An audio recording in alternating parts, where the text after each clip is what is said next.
ഇന്ത്യയിലെ മുന്നണി രാഷ്ട്രീയത്തിൽ വലിയ ചലനം സൃഷ്ടിച്ചേക്കാവുന്ന രാഷ്ട്രീയ തീരുമാനങ്ങളാണ് കഴിഞ്ഞ ദിവസങ്ങളിൽ ഡൽഹിയിലുണ്ടായത്. ഇന്ത്യാ സഖ്യത്തിൽ നിന്നും ഫലത്തിൽ AAP പുറത്തായി എന്നതാണ് ഈ രാഷ്ട്രീയ സാഹചര്യം. മുന്നണിക്ക് നേതൃത്വം നൽകുന്ന കോൺഗ്രസ് ഒരു ദയാദാക്ഷിണ്യവുമില്ലാതെയാണ് ആം ആദ്മി പാർട്ടിയോട് ഈ നിലപാട് സ്വീകരിച്ചത്.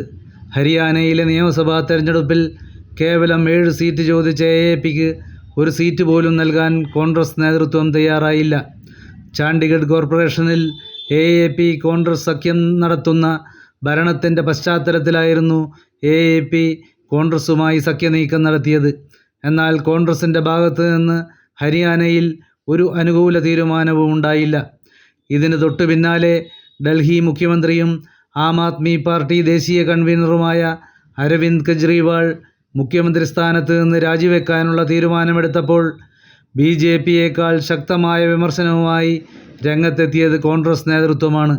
അഴിമതിക്കേസിൽ ജാമ്യത്തിലിറങ്ങിയ കെജ്രിവാളിൻ്റെ രാജി വെറും രാഷ്ട്രീയ തന്ത്രമാണെന്ന് കോൺഗ്രസ് പറയുന്നു. ജനങ്ങൾ വെള്ളപ്പൊക്കം മൂലവും കുടിവെള്ളം കിട്ടാതെയും വലഞ്ഞ സമയത്ത് രാജിവെക്കാതെ കെജ്രിവാൾ ഇപ്പോൾ കാണിച്ചിരിക്കുന്നത് വെറും ഷോ മാത്രമാണ്. ഇത്തരത്തിലുള്ള ഷോ അദ്ദേഹം ഇനിയും തുടരുമെന്നായിരുന്നു മുൻ മുഖ്യമന്ത്രി ഷീലാ ദീക്ഷിതിൻ്റെ മകനും മുൻ MPയും കോൺഗ്രസ് നേതാവുമായ സന്ദീപ് ദീക്ഷിതിൻ്റെ പ്രതികരണം. ലോക്സഭാ തെരഞ്ഞെടുപ്പിന് തൊട്ടുമുമ്പ് ജയിലിൽ കഴിയുകയായിരുന്ന കെജ്രിവാളിന് വേണ്ടി പടവെട്ടിയ കോൺഗ്രസ് നേതൃത്വമാണ് ഇപ്പോൾ ഈ ആരോപണവുമായി രംഗത്തുള്ളതെന്ന് ഓർക്കണം. കോൺഗ്രസ് നേതൃത്വം എന്തുകൊണ്ടായിരിക്കും AAPയെ കൈവിട്ടതെന്ന ചോദ്യമാണ് ഡൽഹിയിൽ നിന്നുയരുന്നത്.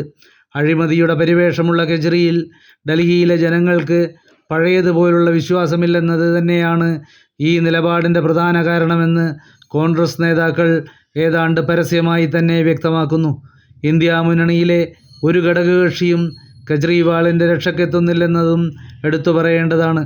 ഇതോടെ AAP ഇന്ത്യാ മുന്നണിയിൽ നിന്നും പുറത്തായി എന്നതാണ് വസ്തുത.